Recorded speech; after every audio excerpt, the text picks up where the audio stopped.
सितंबर 23, 2002। इस रात इस लड़की के साथ कुछ ऐसा होता है जिससे पूरा वॉशिंगटन हिल जाता है और इसकी मर्डर मिस्ट्री का राज इतना ज़्यादा खौफनाक है कि वो आपके होश उड़ा देगा। मैं बात कर रहा हूँ रैचल बर्कहाइमर की, एक ऐसी लड़की जिसकी कब्र उसी के सामने उसी के सबसे अच्छे दोस्तों के हाथों खो दी गई थी और कई घंटों तक मेंटली टॉर्चर करने के बाद इसका बहुत बेरहमी से मर्डर कर दिया गया, वो भी इसी के अच्छे खासे दोस्तों के हाथों। क्या हुआ था इस लड़की के साथ?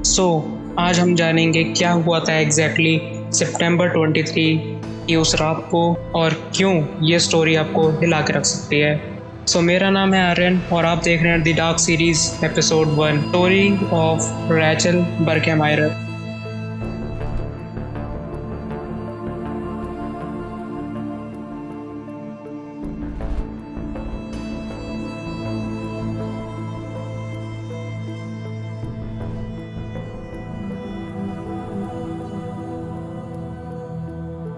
रैचल एक खूबसूरत खुशमिजाज लड़की थी जिसे हंसना खेलना बहुत ज़्यादा पसंद था और उसके कई सारे दोस्त भी थे। उसके दोस्तों ने बताया कि वो कभी भी किसी का बर्थडे तक नहीं भूलती थी।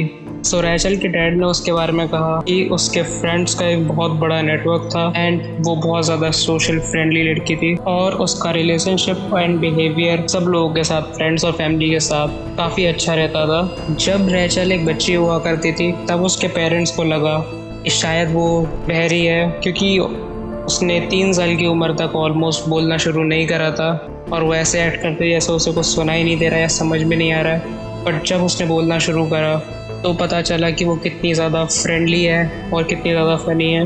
उसके अंदर कई तरीके के टैलेंट्स थे। वो अलग अलग तरह की आवाज़ें निकाल सकती थी और अपने फैमिली मेम्बर्स को, अपने फ्रेंड्स को ट्रोल किया करती थी, उनके साथ प्रैंक किया करती थी, हर किसी की अलग अलग आवाज़ें निकाल के।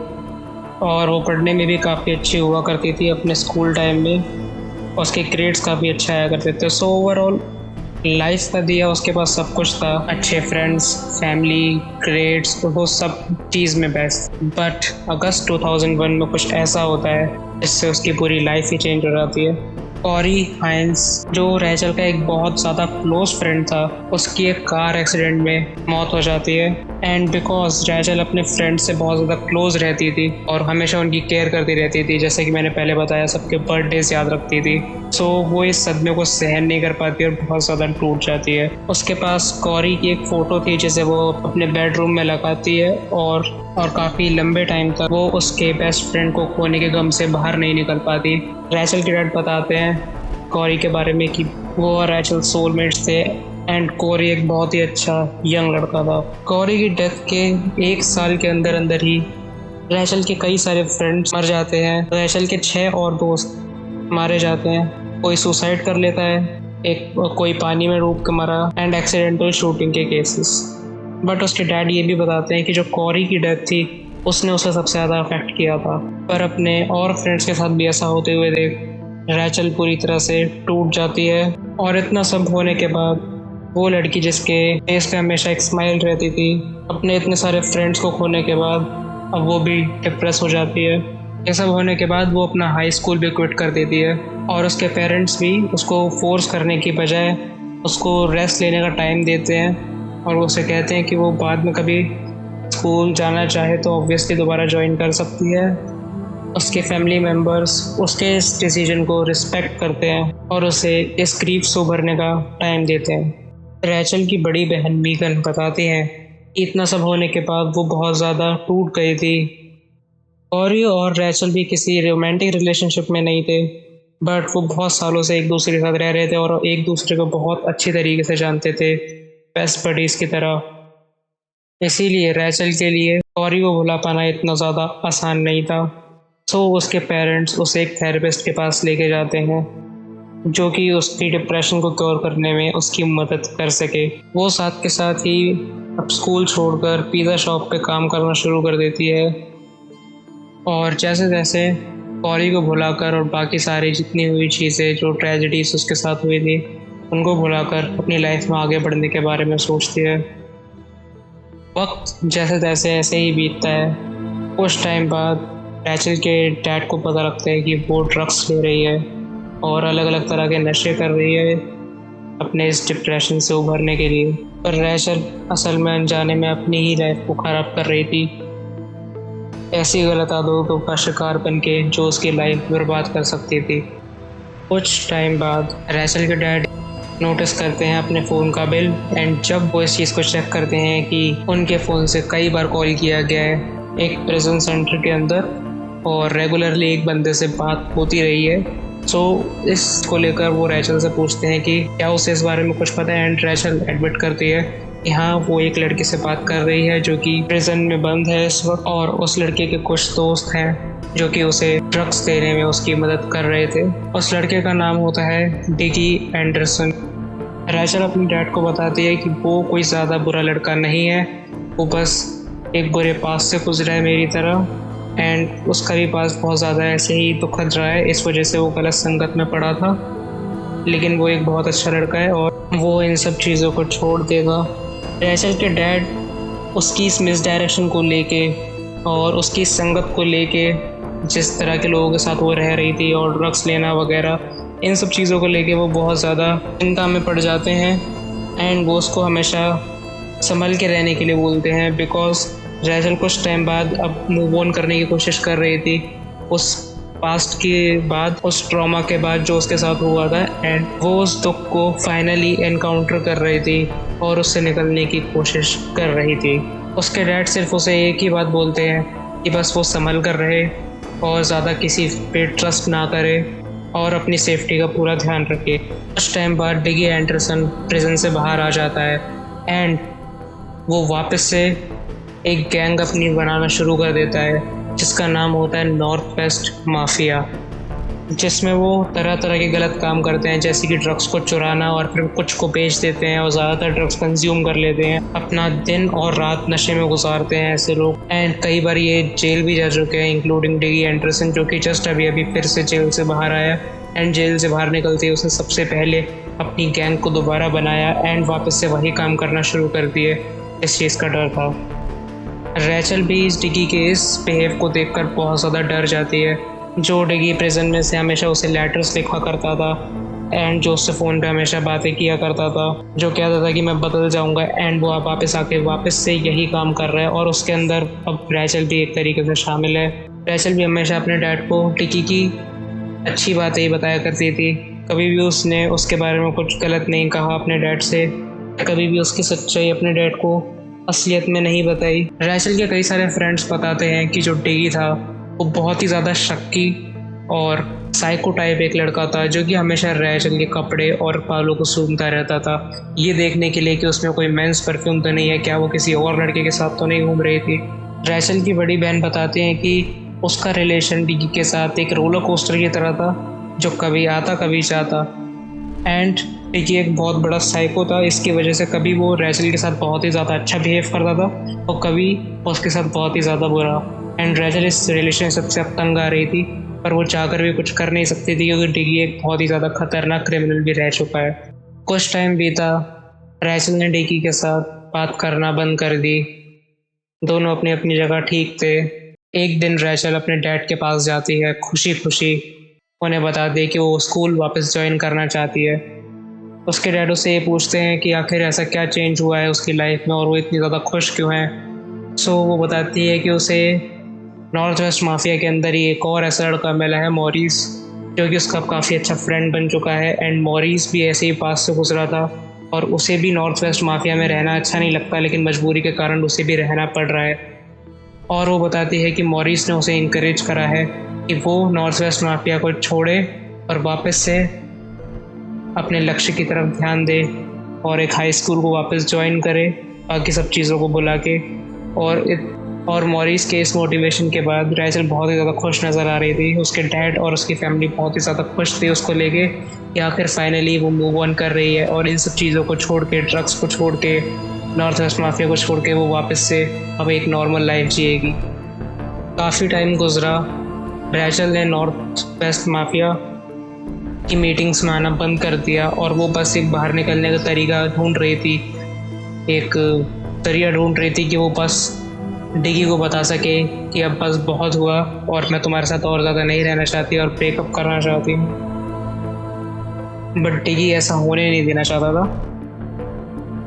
अब जो हमारी कहानी का डिगी है वो बहुत ही ज़्यादा चिढ़ चुका था रैचल के साथ, क्योंकि वो देख रहा था इस चीज़ को कि अब वो उसके पास नहीं रहती, उसके पास नहीं आना चाहती, उसकी मीटिंग्स नहीं अटेंड करती, उससे ज़्यादा बात नहीं करती। एंड इस चीज़ को काउंटर ना करते हुए वो इतना ज़्यादा फ्रस्ट्रेट हो चुका था उससे कि उसने उसके बारे में झूठी अफवाहें फैलाना शुरू कर दी कि एक गैंग की सीक्रेट्स को दूसरे लोगों तक पहुंचाती है। उसने उसके खिलाफ षड्यंत्र रचे जिसकी वजह से सारे गैंग के मेंबर्स रैचल के खिलाफ हो गए। उसे जैसे ही इस बात का पता चलता है रैचल फ़ौरन अपनी बहन मेगन के पास जाती है उसके घर पे उससे एडवाइस लेने, और मेगन उससे कहती है कि उस लड़के से आज के बाद कभी बात मत करना और उससे दूर रहो। कुछ टाइम बाद नॉर्थ वेस्ट माफिया के कुछ फ्रेंड्स रैचल को एक पार्टी के अंदर इनवाइट करते हैं किसी के घर पे, उसे एड्रेस प्रोवाइड करते हैं एंड रैचल अपने घर वालों को बिना ज़्यादा डिटेल्स दिए उस पार्टी में चली जाती है, क्योंकि वहाँ पर एक गैदरिंग हो रही थी लोगों की और पुराने दोस्तों की। वो उस पार्टी में जाके मॉरिस के साथ बैठती है और ऐसा दिखाने की कोशिश करती है जैसे कि वो अभी भी उन्हें याद है और अपने उन फ्रेंड्स को नहीं भूली है। उस पार्टी में टोटल 7 लोग होते हैं और वो वहाँ पे तब भी मैरिजुआना, कोकेन जैसे ड्रग्स कर रहे होते हैं, या तो अल्कोहल पी रहे होते हैं और बाकी तरीके के नशे और वीडियो गेम्स खेल रहे होते हैं। रैचल उनसे नॉर्मली छोटी मोटी बात कर ही रही होती है, हाल चाल पूछ रही होती है, हंसरी बोल रही होती है। इतनी देर में डिगी गुस्से के अंदर गन ताने हुए गेट के अंदर आता है एंड वो बहुत गुस्से के अंदर सबको जैसे मार ही डालेगा ऐसी ही नज़रों से देख रहा होता है। एक्चुअली में डिगी को अच्छा नहीं लगता कि ये लोग यहाँ पे पार्टी कर रहे हैं और इतने मज़े कर रहे हैं और उसे कुछ इस बारे में पता नहीं है। डिगी को ऐसे अंदर आते हुए देखकर रैचल बहुत ज़्यादा डर जाती है और उस चीज़ से बाहर, उस सिचुएशन से बाहर निकलने के लिए वो चुपके से दरवाजे से एस्केप करना सही समझती है। बट जब वो धीरे से एस्केप करने वाली होती है, उस दरवाजे की तरफ जा रही होती है, तो डिगी उसे पकड़ लेता है। रैचल कहती है कि मुझे इन सब चीज़ों में नहीं पड़ना, ना ही मुझे तुम्हारे मैटर में कोई लेना देना है, मुझे यहाँ से जाने दो।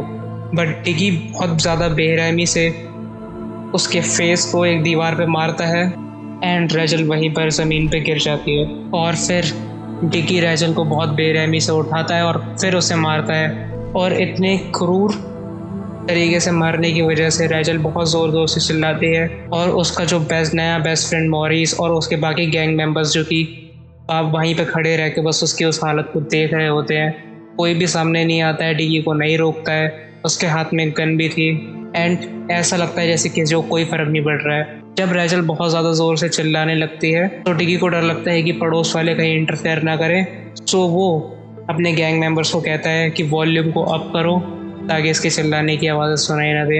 एंड वो बहुत तेज़ म्यूज़िक बजाने लगते हैं और उस म्यूज़िक की आवाज़ में रैचल की चीखें ढक जाती हैं। वो उसे घर के गराज में लेके जाता है जहाँ पे पार्टी हो रही होती है। उस गराज में उसे बांध देता है और उसके मुंह में एक कपड़ा ठूस के डक टेप से उसका मुंह बांध देता है ताकि वो और ज़्यादा चिल्ला ना सके। जब रैचल बहुत ज़्यादा हेल्पलेस वे में गराज में पड़ी हुई थी, जब रैचल को इतनी ज़्यादा इंटेंस सिचुएशन में उन्होंने गराज में बांधा हुआ था और वो बहुत ज़्यादा डरी हुई थी, तो उसे क्रू मेंबर्स की आवाज़ें आ रही थी जो कि डिस्कस कर रहे थे उसको गैंग रेप करके मारने में। उसे वो सारी आवाज़ें सुनाई दे रही थी पर वो कुछ कर नहीं सकती थी। जब रैचल उस गराज के अंदर बंद थी सो वो वहाँ पार्टी कर रहे थे एंड डिगी और उसके गैंग मेंबर्स पिज़्ज़ा खा के, ड्रग्स लेके एंड बहुत सारे नशे वगैरह कर रहे थे। और वहाँ रैचल गराज के अंदर उसके साथ आगे क्या होगा ये सोच रही थी। थोड़ी देर बाद जब सब लोग नशे में धुत हो गए और वो सोने लगे, तो ट्रीसा जो कि उस घर की ओनर थी एंड वो गैंग मेंबर जिसने रैचल को इनवाइट करा था इस पार्टी में डिगी के कहने पे, जो कि उसकी गर्लफ्रेंड थी और ये उसी का घर था, तो वो यहाँ पर आती है एंड वो देखती है कि रैचल गराज के अंदर ऐसे बंधी हुई है। पहले तो वो उसे इग्नोर करती है पर रैचल जैसे ही उससे आई कांटेक्ट बना के उससे मदद मांगने की कोशिश करती है तो वो समझ जाती है कि यहाँ पर कुछ तो गड़बड़ है एंड वो सबसे पहले किचन में जाती है और एक नाइफ़ लेके आती है और वापस आके गराज में रैचल की रस्सियों को और उसकी डक टेप को खोलने की कोशिश करती है। जैसे ही वो रैचल की डक टेप को रिमूव करती है और उसके मुंह में से वो कपड़ा निकालती है, रैचल सबसे पहले बोलती है कि मैं किसी को नहीं बताऊंगी यहाँ पे क्या हुआ, बस मुझे तुम यहाँ से जाने दो और मैं कभी वापस नहीं आऊँगी। ट्रीसा ये सब सुन के समझ जाती है कि कुछ तो गड़बड़ है और डिगी ने या तो कुछ भयानक काम यहाँ पर किया है या किसी खौफनाक चीज़ की प्लानिंग चल रही है। इतनी देर में डिगी वहाँ पर आ जाता है क्योंकि वो पूरी तरह से नशे में नहीं होता एंड ट्रीसा को उसे आज़ाद करने से रोक देता है और कहता है कि अगर तुमने इसे आज़ाद करा तो तुम्हारा भी हश्र कुछ ठीक नहीं होगा। वो बेसिकली ट्रीसा को धमकी देता है कि वो शांत रहे, पर ट्रीसा उससे फाइट बैक करने की बजाय और उसके सामने जो इतना गलत काम हो रहा था उसकी बजाय वो उसे कहती है कि उसे ये सब चीज़ें घर में नहीं चाहिए और अगर किसी भी कंडीशन में रैचल पुलिस के पास चली जाती है और उसका नाम कहीं भी बीच में आता है तो वो किसी को भी नहीं छोड़ेगी। ये सब सुनकर डिकी डर जाता है और उसे ये लगता है कि अब रैचल को ऐसे छोड़ना खतरे से खाली नहीं होगा। थोड़ा और टाइम बीतता है, सारे गैंग मेंबर्स होश में आते हैं एंड वो लोग प्लान बना रहे होते हैं कि अब रैचल का क्या करें, क्योंकि अगर उन्होंने रैचल को छोड़ा तो हो सकता है कि अगले दिन वो सब के सब जेल में नजर आए। इतनी देर में वो प्लान बना रहे होते हैं। ट्रीसा के पास पूरा मौका था कि वो रैचल को छुड़ा के वहाँ से भगा सके और ख़ुद भी भाग सके। उसके पास बहुत ज़्यादा एडवांटेज था इस चीज़ का कि वो उसकी लाइफ को सेव कर सकती थी, बट उसने ऐसा कुछ नहीं करा। उसने भी रैचल को इग्नोर करा और उसने बस इतना कहा कि मुझे ये सब काम अपने घर में नहीं चाहिए और तुम्हें चाहे जो भी करना हो, चाहे इसे मारना हो चाहे कुछ भी करना हो, कहीं और जाके करो। तो यहाँ पर देखा जा सकता है कि ट्रीसा कितनी ज़्यादा बेरहम थी। असल में वो भी गैंग मेंबर्स की तरह ही एक हर्टलेस बीइंग थी।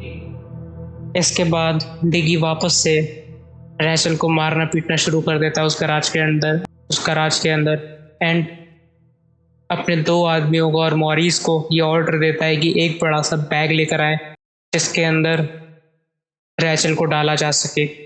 ये सब सुन के वो बहुत ज़्यादा डर जाती है एंड कुछ टाइम बाद वो एक बहुत बड़ा सा बैग लेके आते हैं जिसके अंदर वो ज़बरदस्ती रैचल को डालकर 30 माइल नॉर्थ की तरफ जाते हैं, जहाँ पर माउंटेन्स के बीच में, जहाँ पर रैचल की चीखें किसी को सुनाई ना दे। मॉरिस रैचल ने जिसे ट्रस्ट करा था, जो उसे अपना एक काफ़ी अच्छा फ्रेंड मानती थी, वही उसे किडनैप करता है। जीप में ज़्यादा जगह ना होने के कारण सिर्फ कुछ लोग ही रैचल को लेकर गए होते हैं उस माउंटेन के पास एंड डिगी उन लोगों के साथ नहीं होता।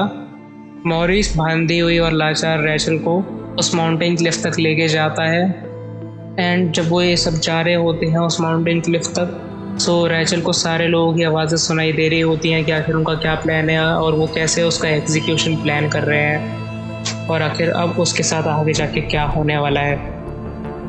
जब वो लोग उस माउंटेन क्लिफ तक पहुंचते हैं सो डिगी को वापस लेने जाना होता है, तो उसके लिए 2 बंदे जाते हैं एंड एक जना जो मॉरिस होता है वो रैचल के साथ ही रुक जाता है उस माउंटेन क्लिफ पर। वो जीप लेकर वापस मॉरिस को लेने के लिए जाते हैं एंड तब तक बहुत ज़्यादा इनफ टाइम था कि मॉरिस रैचल को भगा सके, एक बार उसे एस्केप करवा सके, खुद भी बच सके इस मामले से। जो रैचल जो कि उसकी इतनी अच्छी फ्रेंड थी और जिसने उसके ऊपर इतना ज़्यादा ट्रस्ट करा था, सो वो उसे ऐसे बिट्रे कर रहा था। उस रैचल को पता लगता है कि मॉरिस ही है जो कि अकेला उसके साथ अभी इस घने जंगल में रुका हुआ है इस पहाड़ों के बीच में। सो वो इशारों से बैग को वो उसे मारने लगती है और कहती है कि उसे खोले। तो मॉरिस उस बैग को खोलता है और रैचल के डक टेप और उसके मुंह के कपड़े को रिमूव करता है, उसके हाथों को नहीं खोलता। तो रैचल उससे बोलती है कि प्लीज़ मेरे को यहाँ से जाने दो एंड तुम मेरे बहुत अच्छे दोस्त हुआ करते थे, सो यही वक्त है अपनी दोस्ती को प्रूफ करने का। मैं किसी से कुछ नहीं कहूँगी, सो मुझे प्लीज़ यहाँ से जाने दो। मॉरिस के पास उसका पूरा मौका होता है रैचल को सेव करने का, बट वो रैचल को झूठा दिलासा देता है और कहता है कि कुछ नहीं होगा, ये लोग कुछ नहीं कर रहे, बस प्रैंक है, कुछ भी नहीं है।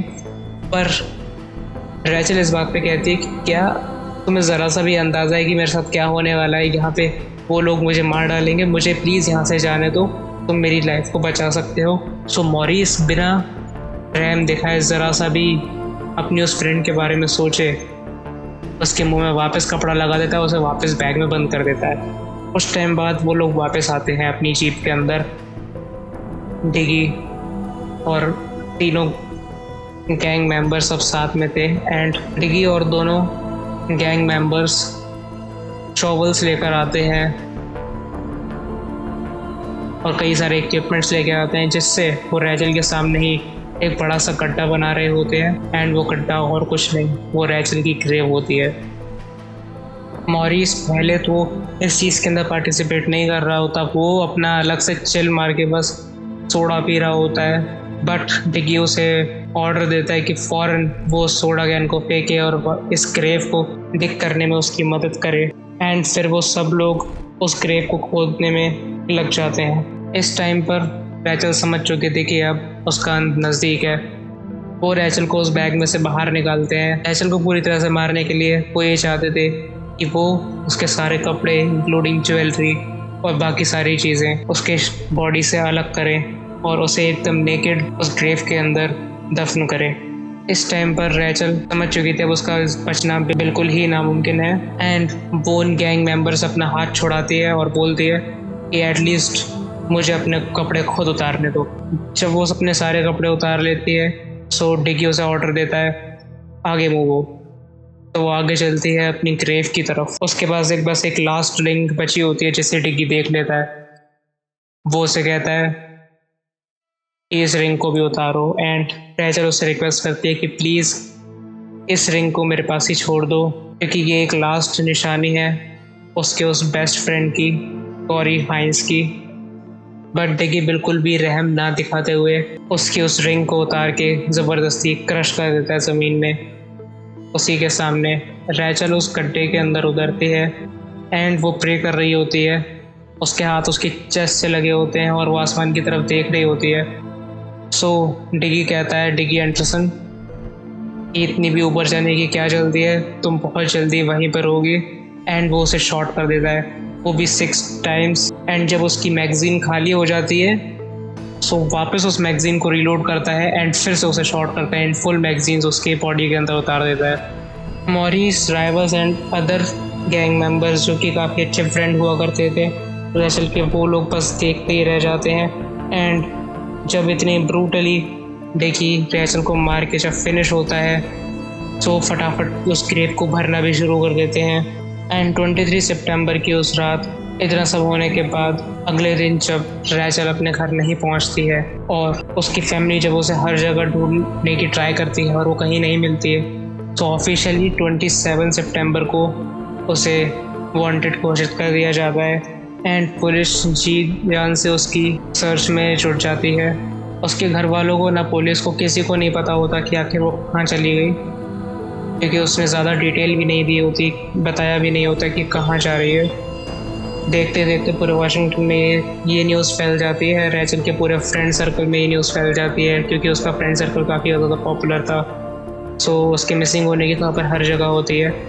तभी एक नॉर्थ वेस्ट माफिया के एक गैंग मेंबर जो कि उस क्राइम के अंदर ड्राइवर रह चुका था, जो ड्राइव करके 30 माइल्स अवे नॉर्थ की तरफ माउंटेन में रैचल को लेके गया था, उसकी मदर को शक होता है कि शायद उसके बेटे को कुछ पता है रैचल की मिसिंग होने के बारे में और वो कुछ छुपा रहा है, वो बहुत अजीब बिहेव कर रहा था। तो वो फ़ौरन पुलिस के पास जाती है और उनको सारी बातें बताती है और बोलती है कि शायद हो सकता है मेरे बेटे को इस बारे में कुछ पता हो, रैचल के केस के बारे में, कि आखिर वो है कहाँ और वो क्यों मिसिंग है, उसके साथ क्या हुआ है। सो पुलिस उनके बेटे को पहले तो पकड़ के लाती है, अरेस्ट करके लाती है एंड उससे पूछताछ करती है।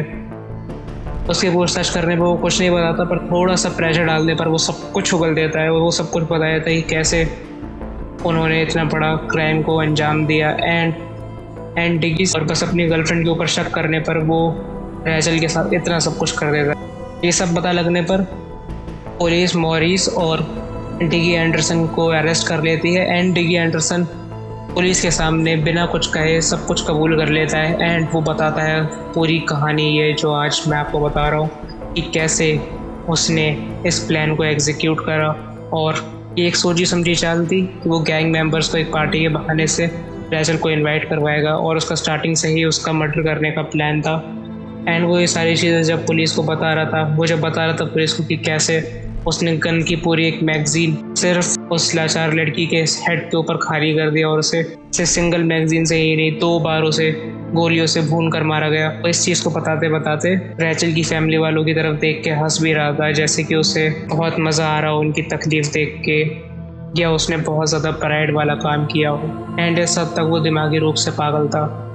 डेगी एंडरसन को उम्र कैद की सज़ा हुई। इस केस के बाद रैचल की बॉडी को वापस बाहर निकाल लिया गया उस ग्रेव में से, और जो इन लोगों ने काम करा था उसके लिए डेगी एंडरसन को उम्र कैद की सज़ा हुई, और उसके साथ के जो गैंग मेंबर्स थे उनको भी।